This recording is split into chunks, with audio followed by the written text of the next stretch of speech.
આપણું ગુજરાતમાં આપનું સ્વાગત છે। અમદાવાદ ખાતે મહાનગરપાલિકા 2026ની ચૂંટણી માટે મતદાન ચાલી રહ્યું છે, ત્યારે કેન્દ્રીય ગૃહમંત્રી અને રાજ્યના મુખ્યમંત્રીએ મતદાન કર્યું। સવારથી શરૂ થયેલ મહાનગરપાલિકાની ચૂંટણી માટેનું મતદાન કરવા સૌ કોઈ પોતાના મતાધિકારનો ઉપયોગ કરતા જોવા મળી રહ્યા છે। ત્યારે કેન્દ્રીય ગૃહમંત્રી અમિતભાઈ શાહ પણ પોતાના પરિવાર સાથે અંકુર ખાતે પહોંચ્યા હતા, જ્યાં તેમણે પોતાના મતાધિકારનો ઉપયોગ કરતા મતદાન કર્યું હતું। મતદાન બાદ તેઓએ પત્ની, પુત્ર જય શાહ, પુત્રવધુ સામે કામેશ્વર મહાદેવના મંદિરે દર્શન કર્યા હતા। ત્યારબાદ તેઓ પત્રકારોની વચ્ચે પહોંચ્યા હતા અને તેમની સાથે મુલાકાત કરી હતી। આ પ્રસંગે પ્રદેશ અધ્યક્ષ જગદીશભાઈ વિશ્વકર્મા, શહેર પ્રમુખ પ્રેરકભાઈ શાહ સહિત પદાધિકારીઓ અને કાર્યકર્તાઓ ઉપસ્થિત રહ્યા હતા।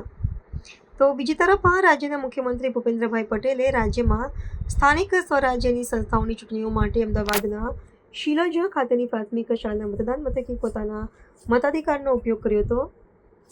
મુખ્યમંત્રી પોતાના પરિવારજનો સાથે શિલજના મતદાન મથકે પહોંચ્યા હતા અને મતદાન કર્યું હતું અને તેમણે રાજ્યના સૌ મતદારોને લોકશાહીના પર્વ સમાન ચૂંટણીઓમાં મતદાનની પવિત્ર ફરજ અદા કરીને નાગરિક કર્તવ્ય નિભાવવાનો અનુરોધ પણ કર્યો હતો।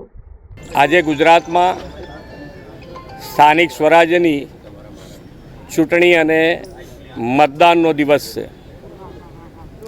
લોકશાહીનો આ પવિત્ર ઉત્સવ દરેક જણે મનાવવો જોઈએ। આ હક અને ફરજ બંને સાથે નિભાવવાનો આ એક અમૂલ્ય અવસર છે। ગરમી પણ છે, સાથે સાથે રજાનો દિવસ છે, બંને સાથે છે એટલે થોડુંક હોય, પણ મને લાગે છે ત્યાં સુધી બધા હવે શરૂ થશે વોટિંગ।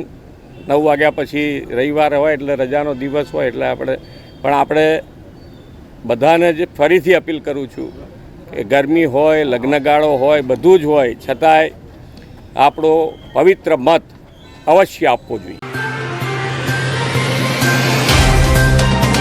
तो व्हाट्सएप, ट्विटर, फेसबुक, इंस्टा जहाँ भी आपका अकाउंट है, इसे शेयर बटन के द्वारा वहाँ पर शेयर करें।